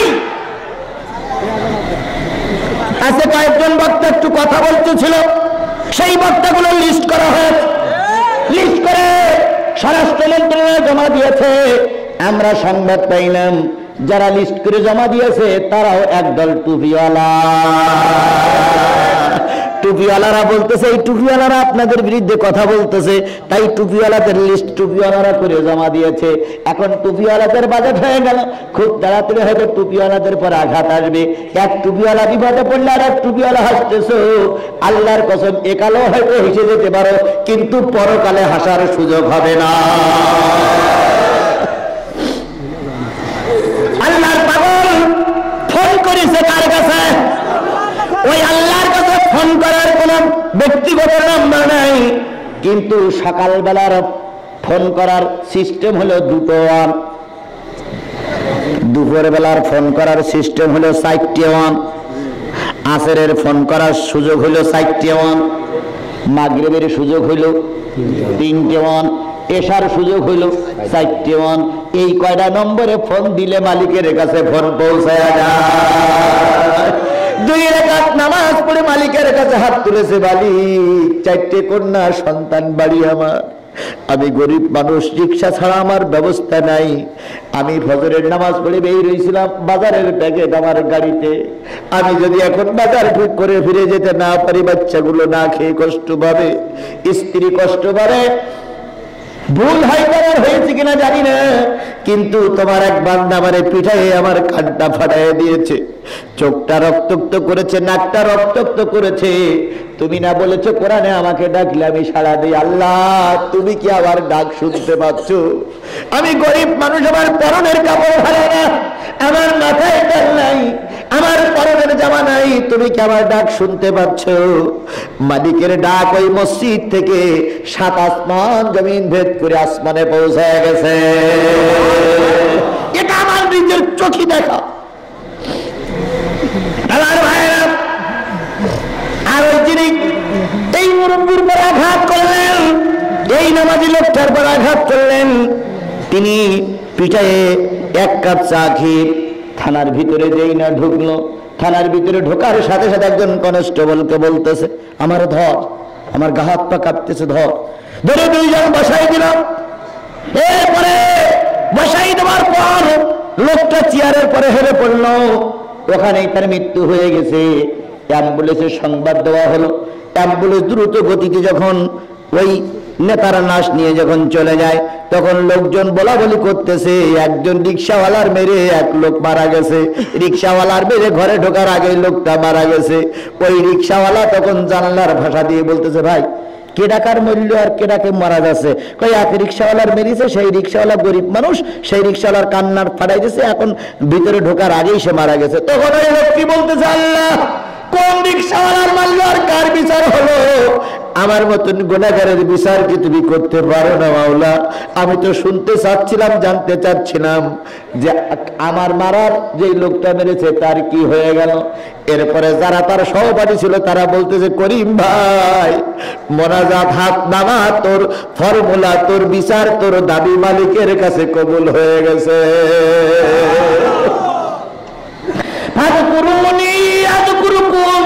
আমারে ডাক বান্দা, আমি তোর ডাকে সাড়া দেব। সেই আল্লাহ এখন আছে না নাই? এবার চলে যান আর এক নবীর ভিতরে ঢুকি। নবীর নাম হলো আইয়ুব আলাইহিস সালাম। কি নাম? এই মুসলমান আমার দিক খেয়াল করেন, কি নাম? অতীতের ইতিহাস, অতীতের কোরআন বর্তমানের সঙ্গে মিল করে দেই। দেখেন, অতীতেও যেভাবে ডেকে নবীরা ডাকে সাড়া পেয়েছিল, আজকেও বান্দা যখন আল্লাহরে ডাকতেছে, বান্দাও তার ডাকে সাড়া দিচ্ছে। নাম হলো কি? আইয়ুব ছিল দেশের রাষ্ট্রপতি। আইয়ুবের ছিল হাজার হাজার গরু ছাগল। আইয়ুব আলাইহিস সালামের স্ত্রী ছিল কয়জন? 4 জন। আইয়ুব আলাইহিস সালামের স্ত্রী ছিল কয়জন? 4 জন। আইয়ুব আলাইহিস সালামের স্ত্রী ছিল 4 জন। তিনি ছিলেন দেশের রাষ্ট্রপতি। শয়তান একদিন আল্লাহর কাছে চ্যালেঞ্জ করলো, আল্লাহ, আইয়ুবের যদি পরীক্ষা নাও জীবনেও পাশ করতে পারবে না। আল্লাহ বললেন, শয়তান রে, আইয়ুবের সম্পর্কে আমার ধারণা আছে, তুই যত বড় চেষ্টা করিস আইয়ুবরে তুই বেঈমান বানাতে পারবি না। শয়তান বলল, আমি একটু পরীক্ষা কর। খাদ্যের সঙ্গে জীবাণু মিশাই দিলাম, আইয়ুবের শরীরের ভিতরে জীবাণু চলে গেল। প্রথম ঘাড়ের পর একটা ফুসপুড়ি হলো, সেই ফুসপুড়িতে সমস্ত শরীরে ঘা হলো। ঘা এমন হয়েছে, এমন ঘা হয়েছে, এমন ফুসপুড়ি হয়েছে, এমন ঘা হলো, যেই ঘা দুনিয়ার কোন ডাক্তার সারতে ক্যান্সারের অভিনব। ক্যান্সার হতে রাষ্ট্রপতি যখন ক্ষমতায় বসে, তখন কেউ তার পাশে বসতে পারে না। এক পর্যায়ে স্ত্রীরা চলে গেল, সন্তানাদি চলে গেল, দেশের ক্ষমতা শেষ হয়ে গেল। এবার আইয়ুব আলাইহিস সালামকে সবাই মিলে কাঁধে করে ফেলাই দিয়ে আসলো। ময়লা পোতা যেখানে ময়লা ফেলা হয় সেখানে ফেলাই দিয়ে আসা হলো। আইয়ুব আলাইহিস সালামের সঙ্গে 1 জন মাত্র স্ত্রী আছে। নাম কি? সবাই জানে ঘটনা, এই ইতিহাস সবার জানা আছে। এক পর্যায়ে আইয়ুব আলাইহিস সালামের সমস্ত শরীরে ঘা। আল্লাহ মাঝে মাঝে, শয়তান মাঝে মাঝে, আল্লাহ তোমার আইয়ুব আর ধৈর্য ধারণ করতে পারবে না। আল্লাহ কয়, আইয়ুব তুমি কি অধৈর্য হয়ে গেলে নাকি? আইয়ুব আলাইহিস সালাম বলেন, তুমি তো বলেছো আশকুরুলি ওয়ালা তাকফুরুন, আমার শুকরিয়া আদায় করো, কুফরি করো না। আল্লাহ তুমি আমার উপরে সন্তুষ্ট থাকলে আমি নাফরমানি করব না। একদিন হঠাৎ করে জিবরিলকে বাড়ালেন আল্লাহর সালাম নিয়ে, জিবরিল এসে সালাম দিলেন, আসসালামু আলাইকুম ইয়া আইয়ুহাল আইয়ুব। আইয়ুব আলাইহিস সালাম উত্তর দিলেন না। দ্বিতীয়বার সালাম দিলেন, উত্তর দিল না। তৃতীয়বার সালাম দিলেন, উত্তর দিল না। দ্বিতীয়বার সালাম দিল, উত্তর দিল না। তৃতীয়বার সালাম দেওয়ার পর আইয়ুব বললেন, ওয়ালাইকুম আসসালাম। আল্লাহ বলেন, আইয়ুব রে, তুমি না বলেছিলে আশকুরুলি, আমার শুকরিয়া আদায় করবে, তুই মনে আমার পরে অসন্তুষ্ট হয়ে গেছো। আইয়ুব আলাইহিস সালাম বলেন, আল্লাহ তুমি ভুল বুঝো না মাওলা, আল্লাহ তুমি ভুল বুঝো না। তুমি যখন প্রথম সালাম দিলে তখন আমার জিহ্বার পরে একটা পোকা তার রাতের খাদ্য খাচ্ছিল। আমি চিন্তা করলাম যদি জিহ্বাটা নাড়াই খাদ্য বন্ধ হয়ে যাবে, তাই দেরি করতেছিলাম ওর খাওয়া শেষ হয় কিনা। দ্বিতীয়বার যখন সালাম দিলে তখন ওর খাদ্য শেষ হয়নি। তৃতীয়বার যখন সালাম দিয়েছ তখন ওর খাদ্য শেষ হয়েছে, চলে গেছে। ওয়ালাইকুম আসসালাম বলেছি। আবার আল্লাহ বলে দিল, আইয়ুব রে, বুঝেছি শয়তান তোর বিপদে ফেলতে পারবে না, তুই আমার শুকরিয়া আদায় করেছিস, আমি তোর বিপদের থেকে উদ্ধার করে দেব। পরের দিন পোকারে হুকুম করা হলো, পোকা এই আইয়ুবের গায়ের খাদ্য আর খেতে পারবি না। পোকা চলতে শুরু করেছে। আইয়ুব ব্যারিকেড দিল, পোকারে কই যাও পোকা, কই যাও পোকা, চলে যাচ্ছ কেন? তাহলে তোমরা কোথায় খাবে? এত ধৈর্যশীল মানুষ আর কোথায় পাবে? পোকার জবান খুলে গেল। পোকা বলতেছে, আইয়ুব রে, এতদিন মালিকের হুকুম ছিল তোর গায়ের খাদ্য খাওয়া, আজকে হুকুম হয়েছে তোর গায়ের খাদ্য আর খাওয়া যাবে না, তাই আমরা সব দল বেঁধে চলে যাচ্ছি। আইয়ুব আলাইহিস সালামের গায়ের থেকে পোকাগুলো চলে গেল। হযরত আইয়ুব আলাইহিস সালাম আবু হায়াতের পানি দিয়ে গোসল করলেন। গোসল করার পর আবার হারানো জিনিস খুঁজে পেয়ে গেল। হারানো জিনিস আল্লাহ পাক আইয়ুব আলাইহিস সালামকে ফিরিয়ে দিলেন। যে আল্লাহ পাক আইয়ুবের দোয়া কবুল করেছিলেন সেই আল্লাহ এখনো আছে না নাই? জোরে বলেন, আছে না নাই? পাবনার এক নেতার দুই ছেলে, আমি আগেই বলেছি নবীদের সঙ্গে আজকের সঙ্গে তুলনা করতেছি। পাবনার এক নেতার দুই ছেলে, একজন গরিব মানুষ, যেই পুরুষ লোকটা সৌদি আরবে চাকরি করে, এই প্রবাসীর দুইটা মেয়ে, একটা 9 আর একটা 10-এ পড়ে। এই দুইটা মেয়ে রেখে স্ত্রী রেখে একতলা একটা বাড়ি করে তিনি বিদেশে আছেন। হঠাৎ করে নেতার দুই ছেলের নজরে পড়ে গেল দুই মেয়ে। আজকে বাংলাদেশের এক কলেজ এক মাদ্রাসা ছাত্রীকে ধর্ষণ করে পোড়াই মেরেছে। পোড়াই এখনো মারা যায়নি, এখনো ঢাকার চিকিৎসা হচ্ছে, খুব তাড়াতাড়ি হয়তো মারা গেছে। তাহলে আজকে মনে হয় মারা গেছে। হায় রে অবস্থা! এই যারা ধর্ষণ করিল তারা কি ফেরেশতা? ধর্ষণ করেছিল তারা কি ভারতের লোক? আল্লাহর কসম, আজকে আমার মন ধর্ষিত হচ্ছে, তুমি আনন্দ করতেছ, কালকে তোমার স্ত্রী ধর্ষিত হবে। কেন প্রতিবাদ করো না? আর প্রতিবাদ করলেই সেই হুজুরির নামে 144 ধারা জারি হয়। ওই হুজুর আর ওয়াজ করতে পারবে না। আজকে তোমার আস্তি দেওয়া হবে না। কেন তোমার আস্তি দেওয়া হবে না? ডলার কি তোমার বাবার নামে লিখে দেওয়া হয়েছে? কি কায়দায় কয় জিহাদি নীলফামারী ঢুকবে না? কেন নীলফামারী তোমার বাবার 14 গোষ্ঠীর এরিয়া? এবার জনগণ জিজ্ঞেস করলে কেন ঢুকবে না? কই এসেই আমাদের বিরুদ্ধে বলে, এসেই আমাদের। আমি একবারও কি বিএনপির নাম উচ্চারণ করেছি? একবারও কি আওয়ামী লীগের নাম উচ্চারণ করেছি? একবারও কি জামাতের পক্ষে দালালি করেছি? তাহলে আমি কোন নেতার বিরুদ্ধে বললাম? আমি হক কথা বলি, হক কথা বললে গাজালা করে তারাই, তাদের যারা আমাদের নির্বাচনের সময় ভোট দিতে দেয়নি, যারা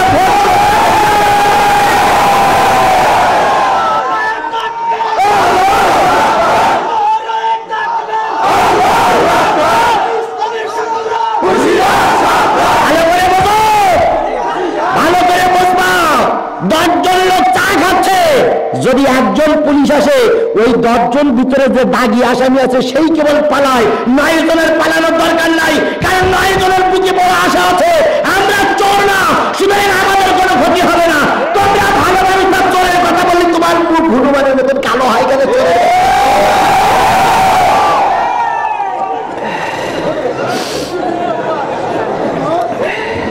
আরে রাই বলে আমাকে আর নীলফামারীতে আস্তি দেওয়া হবে না।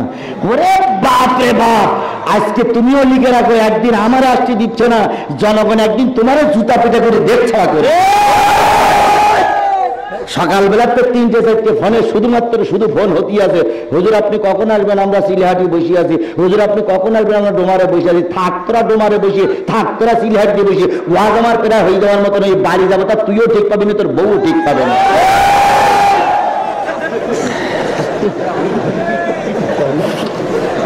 লোকের একটু ঘন্টা নাড়া দিলেই সে কাপড়ে পেশাব করে ঘরে বসে থাকে। আর সকালবেলা আজকে টার্গেট দিয়েছে আমার ক্ষতি করার জন্য। খোদার কসম, যারা আমার ক্ষতি করার জন্য টার্গেট দিয়ে বসে আছো, তুমিও লিখে রাখো, খুব তাড়াতাড়ি এমন বিপদ আসবে, দুনিয়ার কোনো ডাক্তার, দুনিয়ার কোনো মৌলবী বিপদ তোমার রক্ষা করতে পারবে না। তুমি আমার মায়ের কোল খালি করার জন্য টার্গেট দিয়ে বসে আছো, তুমি আমার সন্তানের দিন করার জন্য রাস্তায় বসে আছো, তুমিও বসে থাকো, আল্লাহ তোমারও সন্তান হারা করবে, তোমারও তোমার মায়ের কোল খালি করবে। আমরা জানি কারোর জন্য বদদোয়া করতে নেই, কিন্তু বদদোয়া করা লাগে না, আল্লাহ ঠিকই কবুল করে। এক নেতা ওই জেলখানায় বসে, আর এক নেতা খুব মিসকে হেসেছিল আর বলেছিল ও নেতা ধোকাবাজি করতেছে, ওর কোনো রোগ না, উনি জেলখানায় বসে দেশটা একটা অস্থিতিশীল করতেছে। আল্লাহ পাক এই বক্তব্য শুনে এমন লোক দিল, বাংলাদেশের চিকিৎসা হতে পারলে না, ভারতের চিকিৎসা হতে পারেনি।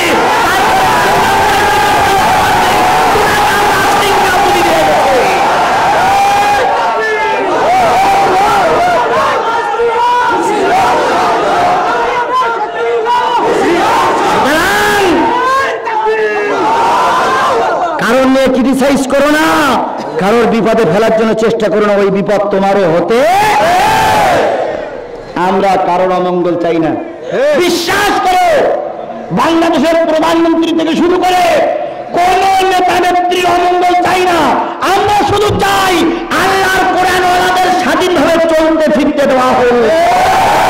আমরা চাই 17 কোটি মুসলমান, 17 কোটি মানুষ আপনার উপরে স্বাধীন আছেন, আমরাও স্বাধীনভাবে চলি, এটাই আমরা দাবি করি। আমরা চাই না আপনাদের ক্ষমতার থেকে নামাতে, ক্ষমতার থেকে আমরা নামাবো না, ক্ষমতার থেকে আল্লাহ যখন বাজার হয়ে যাবে তখন নামবে। আর আমাদের দেশের একটা ইতিহাস আছে, একবার যারা যায় ওরা নাম আর নামে না, একবার যারা যায় তখন ওরা নাম আর নামে। এক গ্রামে এক লোক আছে, সে শুধু সভাপতি হচ্ছে, যাত্রা গান হলে তাকে আমার সভাপতি না বলে তো যাত্রা বন্ধ, এসে দিল সভাপতি। মসজিদ মাদ্রাসা কবে সভাপতি না হয়, তোর মসজিদ মাদ্রাসা করতে দেবো না, মাহফিল সভাপতি না করতে দিলে তোর মাহফিলই করতে দেবো না। জনগণ খুব কৌশল করে সভাপতি বানাই গেছে, আর সভাপতির দেশে এক ফাটা চেয়ার, মাঝখানে ফাটা প্লাস্টিক চেয়ার, ওই সভাপতির বসটি দেশে। এখন সভাপতি একটু মোটা ক্লাসের মানুষ, ও বসেছে, তা বসে ওই ফাটা চেয়ারের দুই ফাঁকে ও সে আসল জিনিস সহ কাগজ চোপড় আটকে গেছে।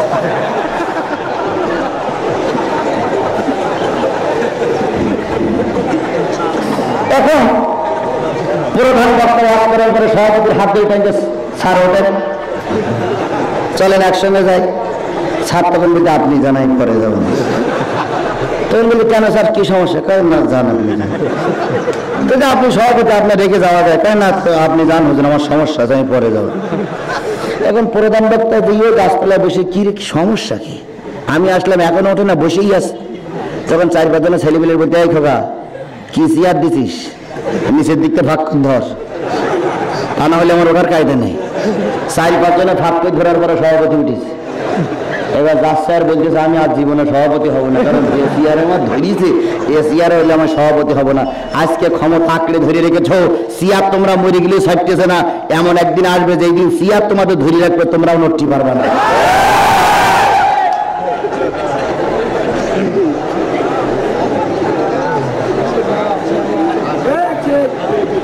দুই ছেলে মনে আছে তো, দুই ছেলে দুই অবলা নারীর মেয়েরে ধর্ষণ করলো, ধর্ষণ করে সারা রাত ব্যবহার করলো, মার চোখ মুখ বেঁধে রাখলো, মার সামনে মেয়ে ধর্ষিতা, মায়ের সামনে মেয়ের ইজ্জত নষ্ট হচ্ছে, বুনির সামনে বোন ইজ্জত নষ্ট হচ্ছে, প্রতিবাদ করতে পারতেছে না। দুই ছেলে সারা রাত ব্যবহার করে চলে আসলো। পরের দিন সকালবেলা দুই মেয়ে আর মা 3 জনে নেতার কাছে যেয়ে বলতেছে নেতা আমার স্বামী বাইরে, মেয়ে দুটো বলতেছে চাচা আমার আব্বা বাইরে।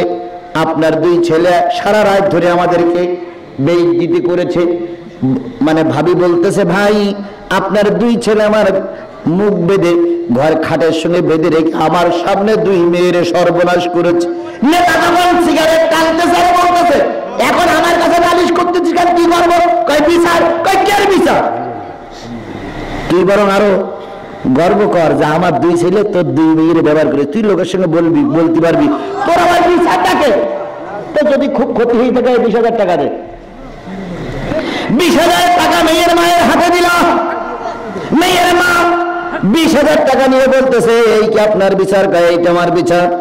20,000 টাকা মার মেয়ে নেতার সামনে ফেলাই দিয়ে এসে বলল, দুনিয়ার কোন মানুষে বিচার করতে পারবে না, এ বিচার একমাত্র আল্লাহর কাছে দিলাম, আল্লাহই বিচার করবে। নেতা তখন চেয়ারে তুলে বলছে, আল্লাহই যদি অত বিচার করে তা আমার কাছে আসলি কেন, তোর আল্লাহর কাছে না।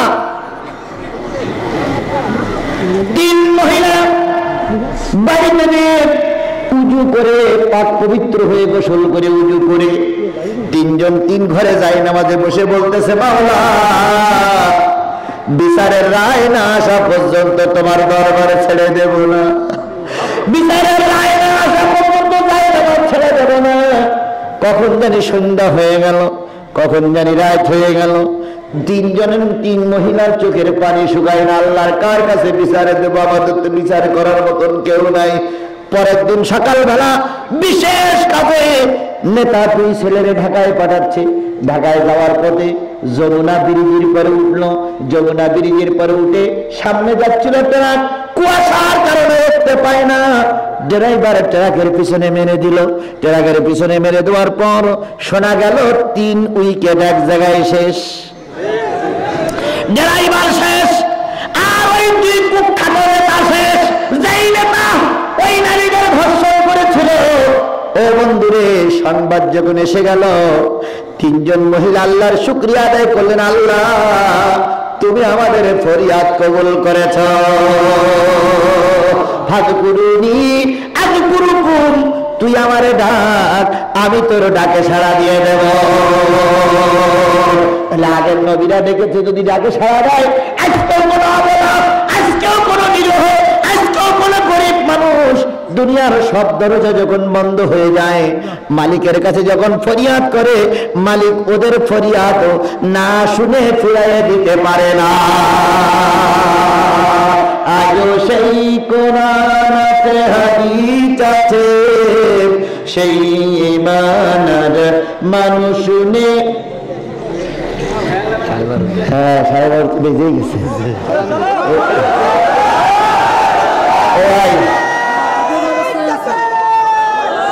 আমি শোনেন শোনেন শোনেন শোনেন, আচ্ছা হয়েছে। হ্যাঁ, 3 মে মাস অর্ধেক অবস্থা হয়েছে। মাশাআল্লাহ। ও ভাই, আমি আসলে দুঃখিত, আন্তরিকভাবে দুঃখ প্রকাশ করতে, সেটা হলো আমি সময়ের দিকে খেয়াল করি না। আমি আপনাদের পেয়ে বা আপনাদের এই যে চুপচাপ বসে শুনতেছেন, এই জন্য মনে করতেছে এখনো মনে হয় 12টা বাজেনি। এই লোকগুলো উঠলো কেন? এই লোকগুলো, ও ভাই মনোযোগ করে উঠি ভাই। এই লোকগুলো বুঝেছে যে হুজুর 12:30টার সময় বলিলে আর এখন বসবো না ভাই। হয়ে গেছে ইনশাল্লাহ। আমি বোঝাতে চাচ্ছি সেটা হলো, আল্লাহ আগের ডাকও শুনেছে, এখন যার ডাকও আল্লাহ শুনবে। জোরে বলেন শুনবে। আর একটা ছোট্ট কথা ভাই, বসায় হয়ে গেছে, বসুন বসুন না।